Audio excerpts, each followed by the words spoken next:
It is a matter. Okay. And hence it possesses all the characteristics of matter. Soul you can consider Atma, or soul you can consider is an energy form. Okay. While karma is a pudgal, it is just like any other matter. This is the Jain's belief. You have to keep that word in mind. There is no proof we have that the karma is a matter. Okay, you cannot see,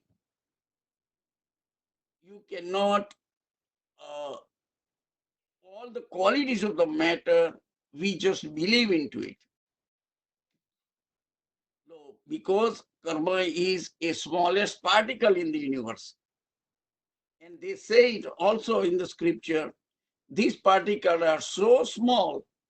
It is the smallest in the universe that we cannot see even with a very high magnification microscope. Still, we cannot see it. Okay. Only thing we believe that it is Kevali has seen it and he has told us. That's why we believe into it. Okay. This is the another important things you have to keep in mind. Karma, what we believe, it is just a belief. There is no physical proof. We cannot tell them. Otherwise, no, if it is a matter, why cannot we see it? Okay. When there are so many particles together, no, we should be able to see it. Maybe one atom may not be, we may not be able to see it. But how about no millions and millions of particles together? We should be able to see it. And answer is no. You cannot see it. Okay. You cannot see, cannot be seen, feel, or verified. Second thing, because it is a matter, there is no consciousness or there is no knowledge in karma. No, when there is no consciousness, there is no knowledge. How would karma will produce the result? Because it has no knowledge, there is no consciousness, there is no decision making. All right. And we will also see how the karma produces the result, which is unbiased. Okay, you cannot influence karma. Karma possesses body because it is a matter. Okay, body means the pudgal has the four properties: color, taste, smell, and touch. So you can see, even though karma is a matter, it does not possess any consciousness, it doesn't possess any knowledge, but it has color, taste, smell, and touch, similar to any other matter. Like if you look at the food, that's a matter. Okay, and food has these kind of the properties. Oh, same thing like furniture, picture, car, all the things, they are all matter, and this matter has these kind of the properties. So it has a body and it has these properties. Naturally, karma is a material, so it occupies space. And karma particles are attracted to the soul by the action of the soul. This is a very important statement. Unless and until soul creates the action or intention behind the action. First, we create intention and then action we do. So naturally, action is always follows behind our intention. As soon as we create the intention, we are attracting the karma particles. That is it. Okay. So really, if you don't want any karma particle to be attached to the new one, all right, the answer is very simple. Do not reflect anything. But our mind cannot remain silent. We are always thinking, even in dream, even when we are asleep. Our mind is continuously functioning. If you can determine somehow, magically, that you're not thinking, but you are fully aware.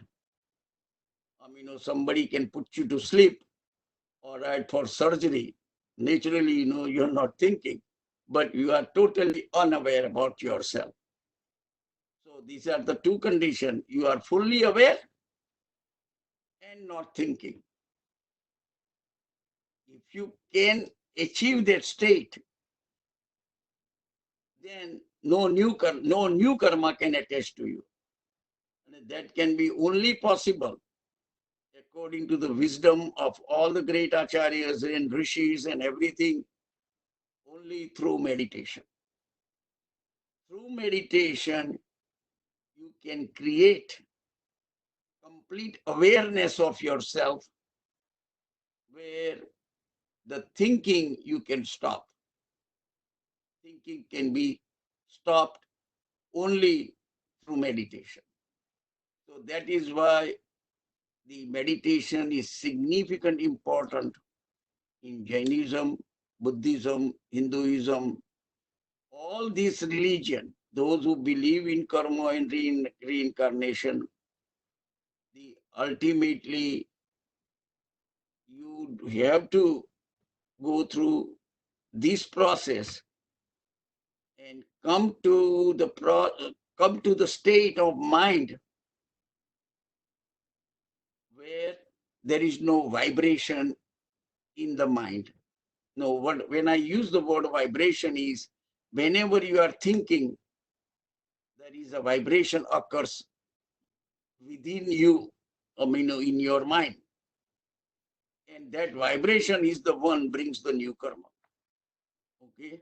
So if you can make your mind steady, completely steady,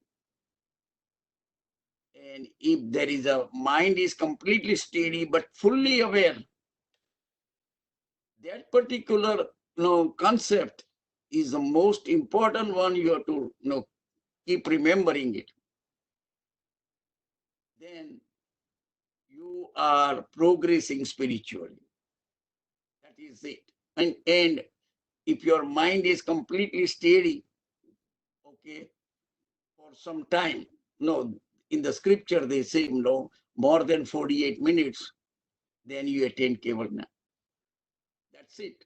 That is the very, very simple process. You don't have to go anywhere. You can go only inside. We always wonder for our happiness outside. We want to go here this vacation, or we wanted to go and see these movies, or this kind of the sightseeings, or we want to hear this music. Every time we want always our happiness, and we go outside. Outside we go, all five senses of happiness, we go outside. And that outside, that happiness, if you can get it from inside, then you don't have to go anywhere. And you are progressing it spiritually, and ultimately you will attain the liberation. Now, the process, the procedure, what I explain you now here is, this is the only way possible, is stop any vibration that occurs in your mind with your awareness, okay, with fully aware, and stop the vibration. So this is the kind of the karma, their qualities, their fundamentals, and these are all primary and basic fundamentals of how does the karma produces the result and how we can avoid it at a very, very high level. Okay. Now, free karma particles, the karma particles not bounded to the soul, it is called free karma particles. When we talk about karma particles, we use this terminology for free karma particles. If I just use the word karma particle, means the karma particle is not attached to any soul.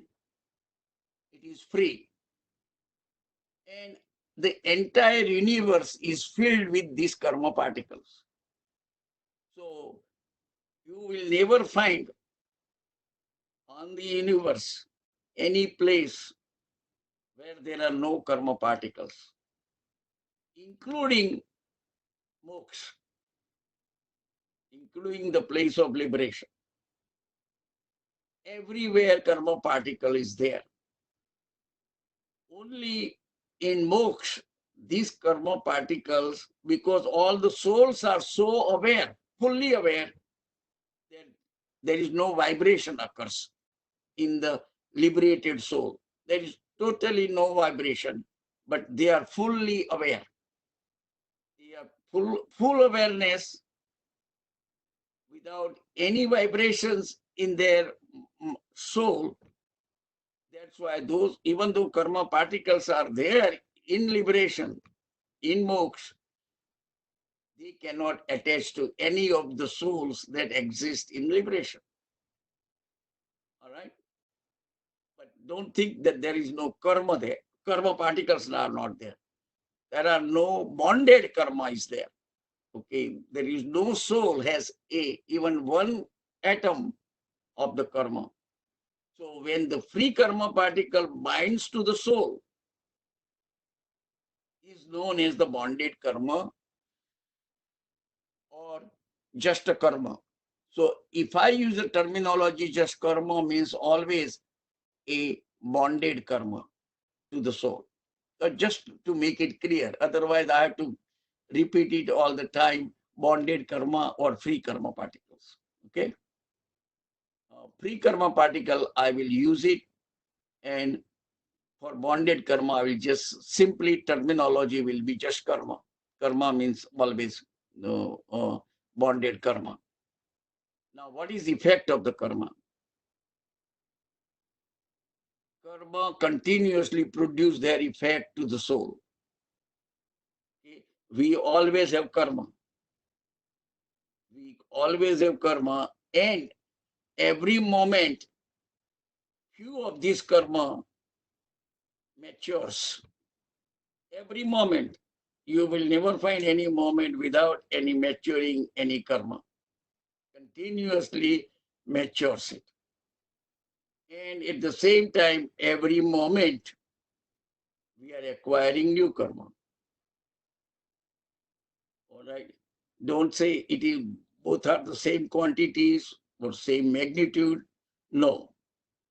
Depend upon your state of mind at that time. You may be removing some karma, acquiring more karma, or you may be removing more karma and acquiring less. If you are acquiring less karma and removing more, it is called nirjara, because the net result is less. And at the same time, if you are acquiring more karma, all right, and removing less, you are building more karma. Okay. So this is the kind of a high level explaining what if I just tell you nirjara occurs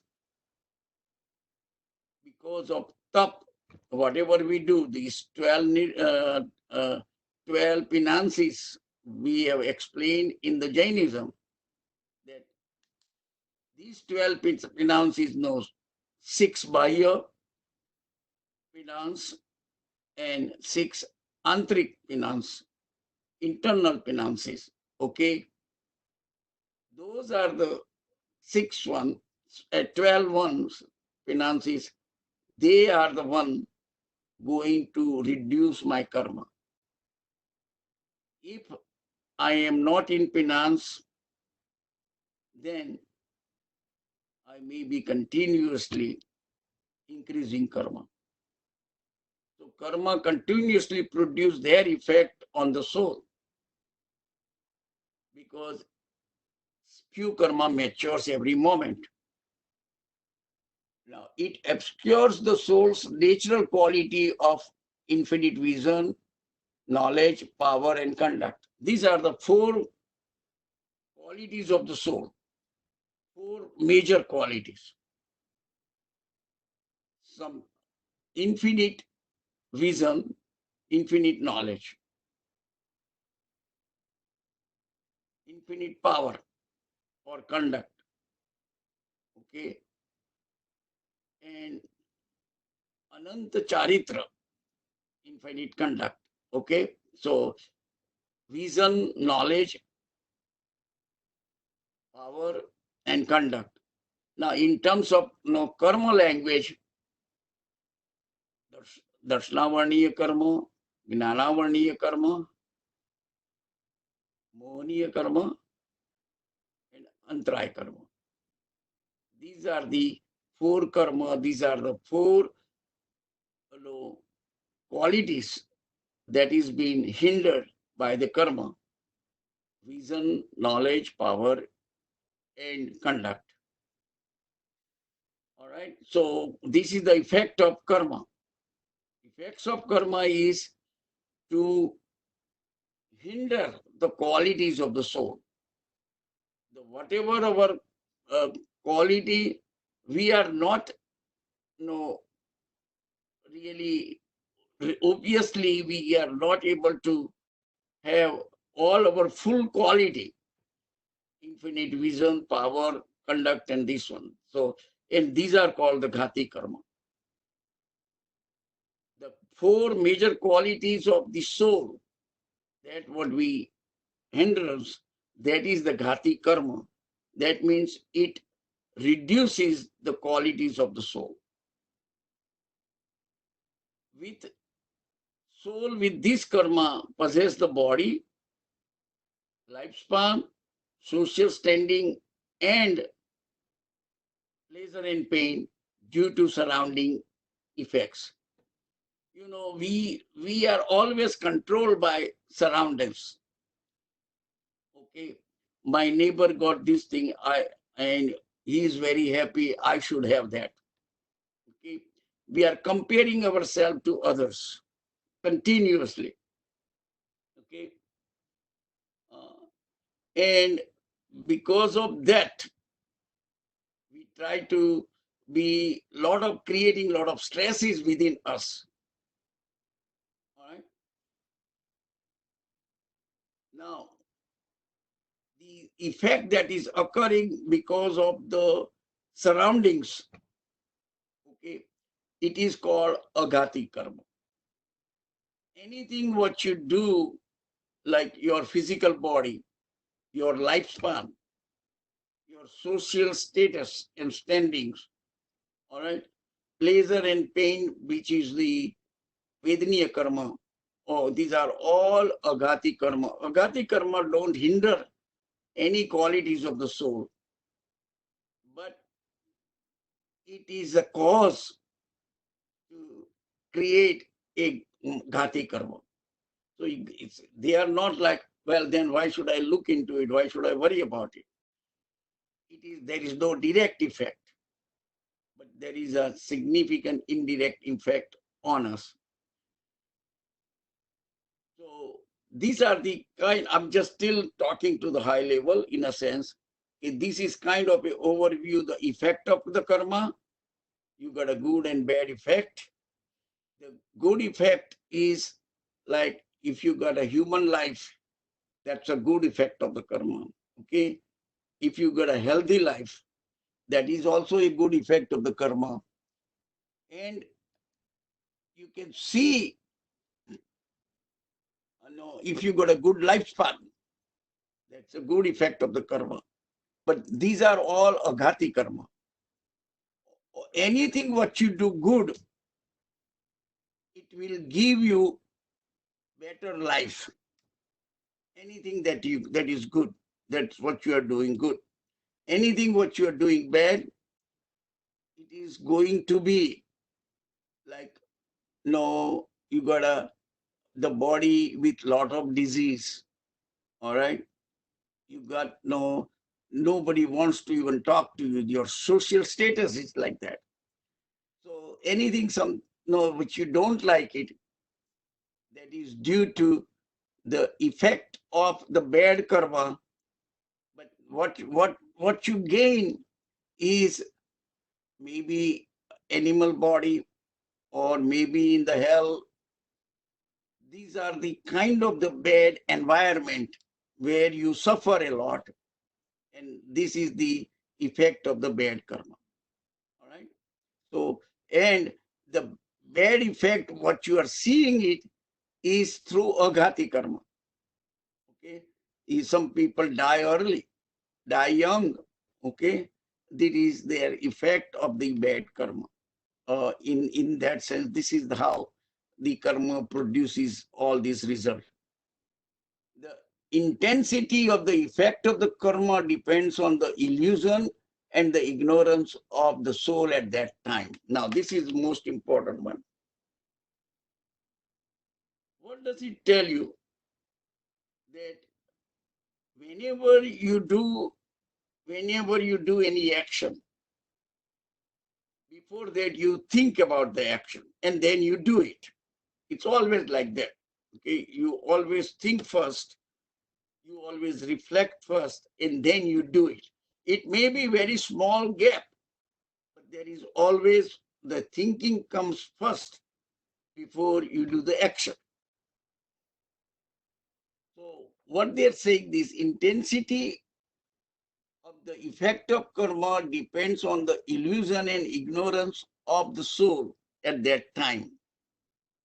It indicates that anytime you do some action, what knowledge you have about that action. Okay. And generally, we have to look into everything from a religious point of view.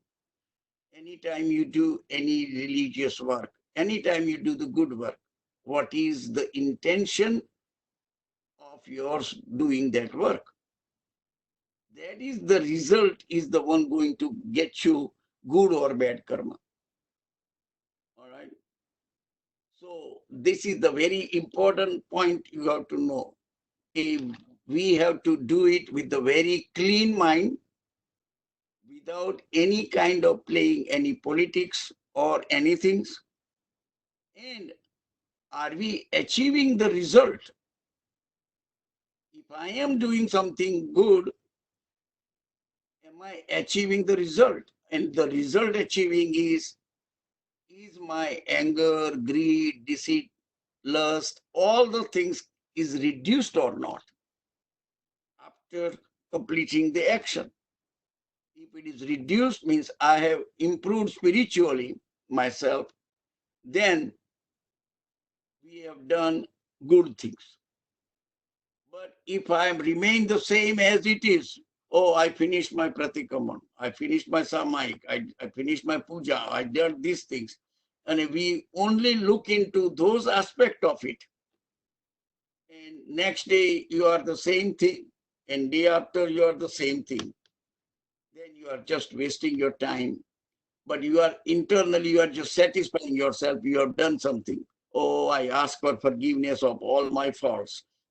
And day after, I ask my forgiveness for all the, I'm doing the same faults and asking for the forgiveness from the same fault. Even any common person, common sense person will see that is not helping at all. Okay. And you better do small amount, do it properly, so that the next day you don't repeat these things again. And you are more spiritually elevated person there. Now, another one point is one person's karma does not affect other living being. There is no connection.